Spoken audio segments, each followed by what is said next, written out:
6 versus 9. Nice.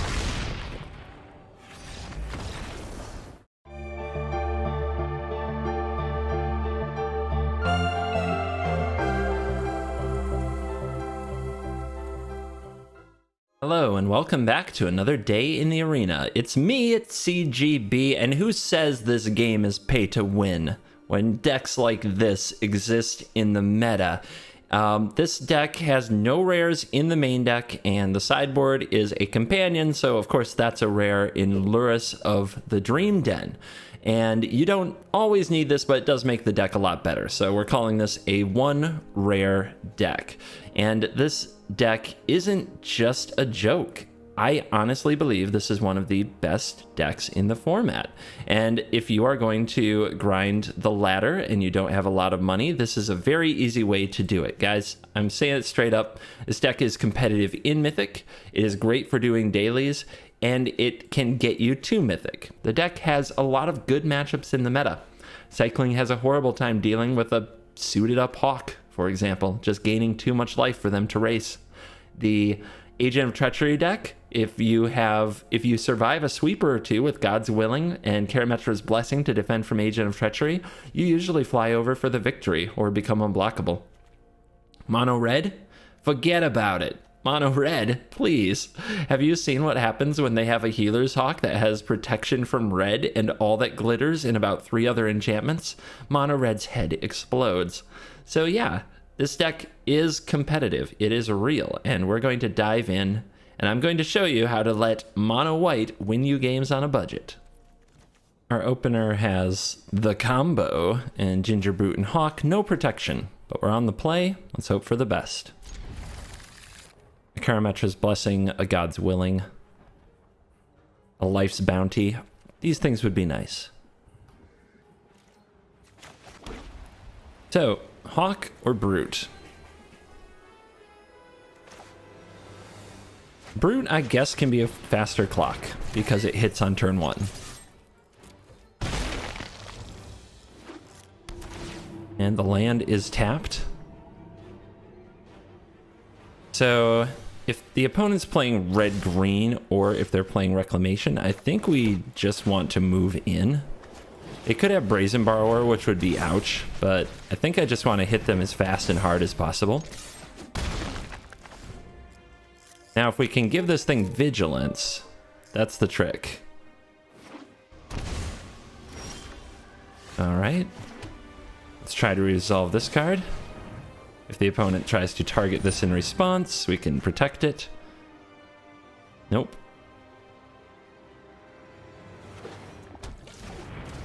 Does look to be Temur Reclamation. Let's deploy the troops. We're looking for an All That Glitters or a Sentinel's Eyes to really put this thing away. Our opponent has the perfect draw for them, which is Growth Spiral into Wilderness Reclamation. They can't possibly ask for more. And now they're going to Scorching Dragonfire the Life's Bounty. Let's just God's Willing to protect.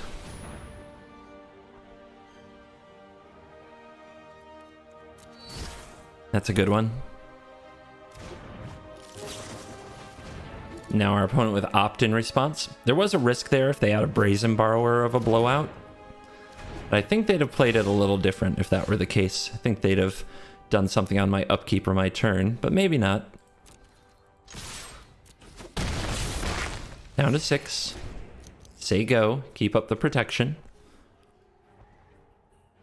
And here it is. Can you go off? Uro. Well, that is helpful. I have 7 points of damage. My opponent's at 9 life. A little bit of life gain can go a long way. Of course, All That Glitters off the top or another Karametra's Blessing and we should be able to win, but the opponent scoops it up. Perhaps they were tilted that their mythic Uro could not compete with the commoner Ginger Brute. All right. Enchant up. It's not that great. But it will have to do. It's another kind of Hawk and a Prayer type of hand.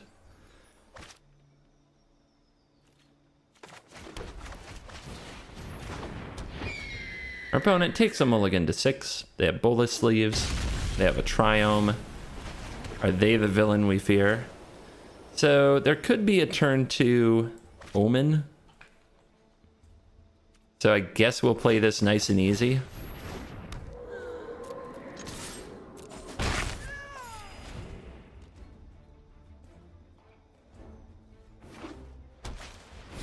Charming Prince. What does that usually mean? Winota? Winota. Maybe some kind of a blink deck, but usually Winota. So we need a quicker clock. Ugh. Alright, so next turn, what do they want to do? They want to play Legion Warboss, they want to attack with a 1/1, and they want to make their Winota look awesome for the following turn. How do we make that more awkward? We could play Lurrus. If they have a Teferi, though, that's a punish. And these decks usually do run Teferi, so I don't like that. This has Flash, so we could play it later. I think, since it only is a +1, I think what we do is we play Sentinel's Eyes.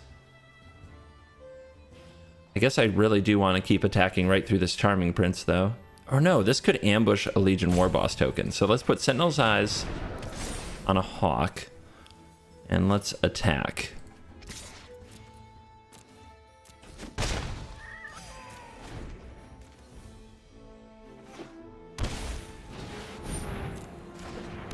This having Vigilance also ambushes it. Me and Vigilance, we're not good friends. We don't know how to function together.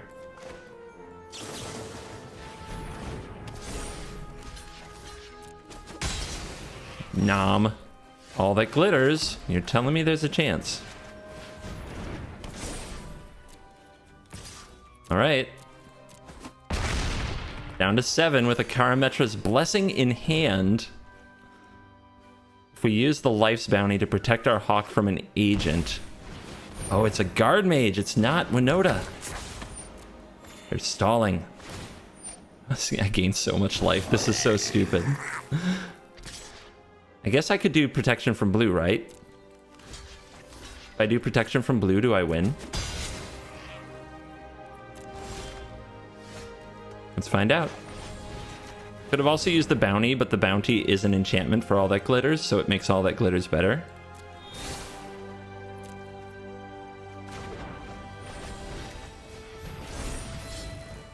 Boom. Big Xaxes. You'd love to see it.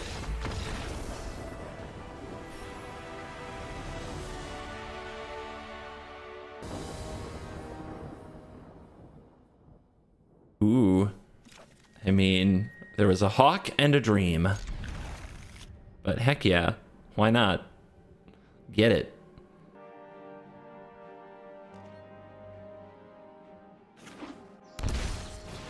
Our opponent with a Grazer on 1 after taking a mulligan to 5. So, what's going on here? Some sort of a high variance deck. Winota, perhaps? And now a passing with the lands. So let's go into second Hawk. And Aegis on first Hawk. Tap Grazer. And get in. Send that message. Goose. Alright. Does feel a little Winota-ish. Most decks in Best of 1 don't have to mulligan, but Winota does. So, because we want to go over the top of the Grazer, we want to put this Glaring Aegis on one Hawk. And we'll still tap the Grazer for this turn. And then we'll put the All That Glitters on this Hawk, so that they can both be attacking. And the clock is going to be a quick one. Down to 9. I would really love to draw any of our +1/+1 enchantments to create a lethal clock and force the blocks to begin. And our opponent with a Hanged Executioner here. It is the Winota deck. As soon as next turn they could Neoform. Ooh, white? Oh man, but protection from white isn't good enough.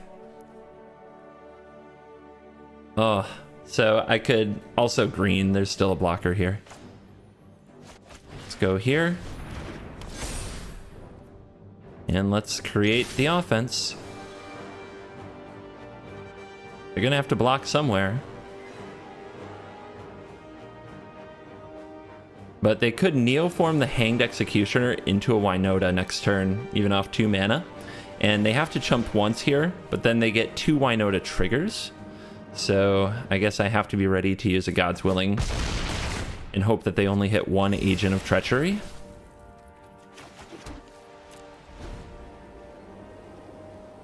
Let's see if they go for it. Here it comes.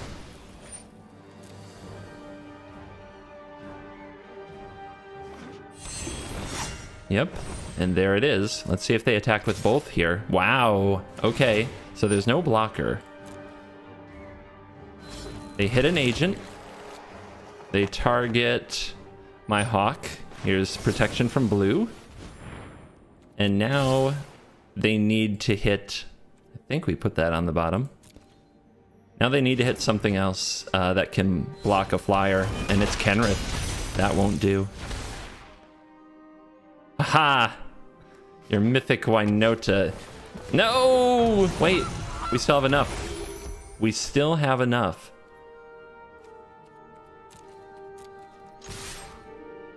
They only have 1 blocker, and we have 2 hawks, baby. Caca.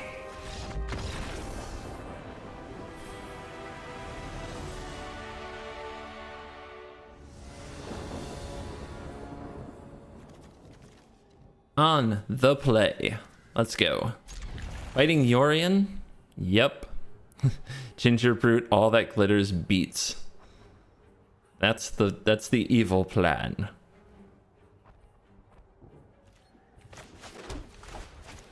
Your 80 card deck is no match for Ginger Brute.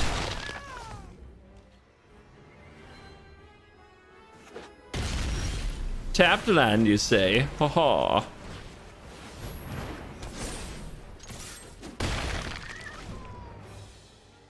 Let's see if they have Glass Casket. It's a little risky with that play if they do have a 2 mana interaction spell, but alas, here we go. All right, play a bounty. Play a bounty. So thick, so strong.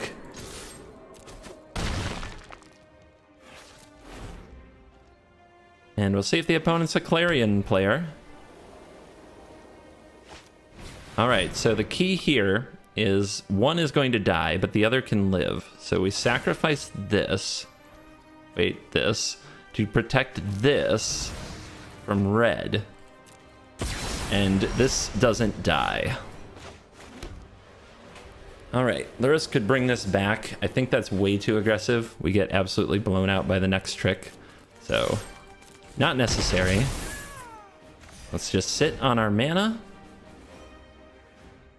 and prepare to win. Fires of Invention shuts down what you can do on my turn. This next play better be a doozy. It's Shatter the Sky. Okay, well, we have to give Indestructible to the Brute. And we can sacrifice this for protection, but it doesn't matter. We do get to draw a card. Aegis might be able to do it here. Yes, it will. I think it will. Let's find out. Getting to 6. That's 5. Lurrus. Bounty. Math is for me, I guess.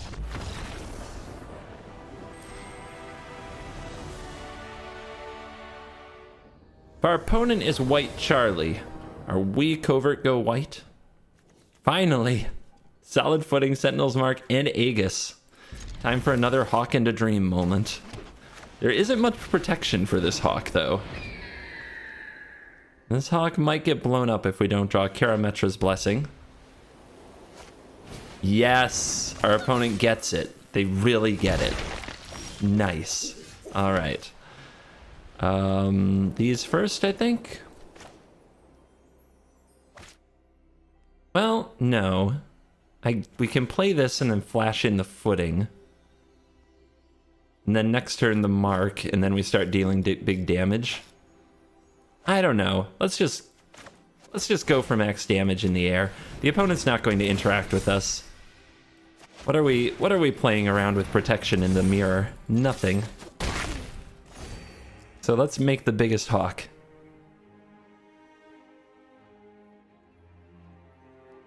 The really bad part is that this can give protection from white. Wait, Daxos. What? Our opponent's improvising.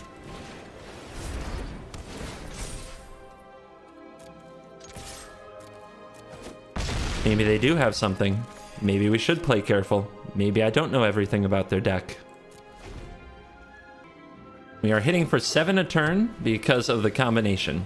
Solid footing if this has vigilance, damage equal to its toughness rather than power, and the glaring Aegis. Pride mate.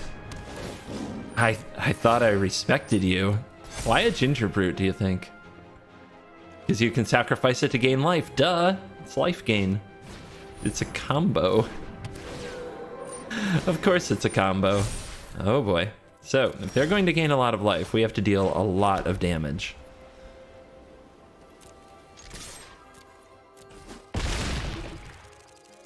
Alright, I'm just going to play my Lurrus. Have Blessing available to protect. Doesn't protect the Lurrus, but if the opponent wants to remove that, it's fine. 35 to 5. Who's the life gain deck? Also interesting, they can't play Banishing Light, they can't play Conclave Tribunal, they can't play Heliod, they can't play Ajani, they give up Linden, they give up so much to be a life gain deck with Lurrus. Why not play this deck? This deck's legit. Uh-oh. Uh-oh. They gave lifelink to that boy. So what they can do, though, is use the Life's Bounty to protect it from white, but then it loses the mark. But I believe it's lifelink until end of turn, even if the mark goes away, because it's more like a spell effect because of Addendum. So yeah, they need to attack with this. Oh, they are not willing. They are not willing to make that play. Hawk on the draw. With a lot of pants. We need to draw a footing, or we need to draw the all that glitters. Let's go for it. Our opponent's on the Luro. Lurry boy. Doing another cat nightmare. And they have red mana in their deck, and it's cycling. This deck is really solid against cycling a good amount of the time. Oh my gosh, we drew the solid footing. As long as they don't kill our hawk right now, we should be fine.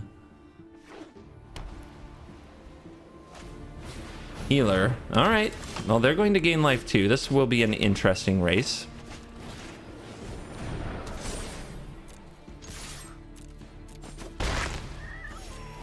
What am I playing around by not throwing more auras on my hawk? I'm not sure. But I've seen weird stuff out of cycling decks. Plus, I might get to ambush this healer if the opponent is too, what would you say? Too aggressive.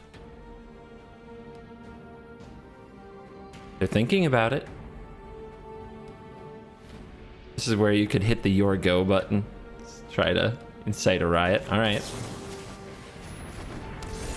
This is going to be interesting. They're going to gain 2 life a cycle. I can't do anything about that. So my hawk has to be the most killer hawk that has ever been a hawk.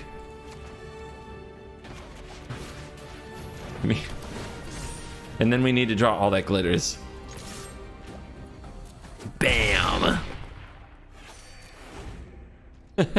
We're going to gain so much life too. This is going to be absolutely ridiculous. Like, they might not even be able to Zenith Flare me out. If we draw an Alseid Life's Bounty to protect the Lurrus, like, it's going to be absurd. But in the meantime, we have to sit through this. The Endless Cyclotron. All that glitters. We could just end this now. Come on now. All that glitters, or an aura that gives a +2. Another blessing. No. Denied. I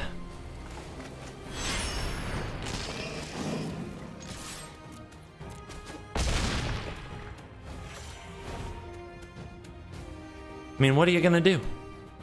This Hawk is epic.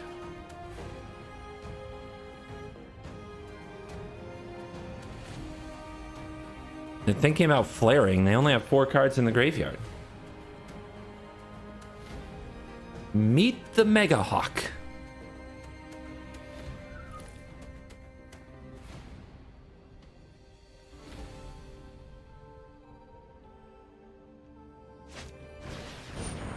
Sure. Why? I mean, how much cycling do you have? You need to gain enough life to live through the Hawk. That seems like a pretty loose play to play the Rescuer there. All right.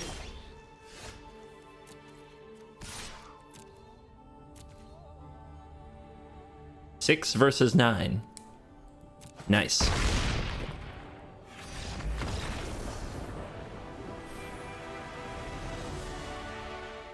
And we are back. I promise you the deck was competitive, and this time out the deck absolutely delivered. 6-1 record in Mythic, going from 93% to 96%. So if you're wondering whether or not to invest all of your common and uncommon wildcards into this baby, yes. If this is a playstyle you enjoy, I think you should. There is something almost delightful about clowning opponents with Glaring Aegis, Solid Footing Gingerbrute. It's a trip. It's very fun. So yeah, give it a shot. A few adjustments you could make to the deck, just as a reminder. You can run Castle Ardenvale, the White Castle. 1 or 2 of these I would not run 4. You don't need them that badly. You rarely have that much mana to sink into it. But if you're willing to put a few more rares, or you already own one of these, it's a pretty easy swap to put in the deck. Second thing that you might consider, Stonecoil Serpent.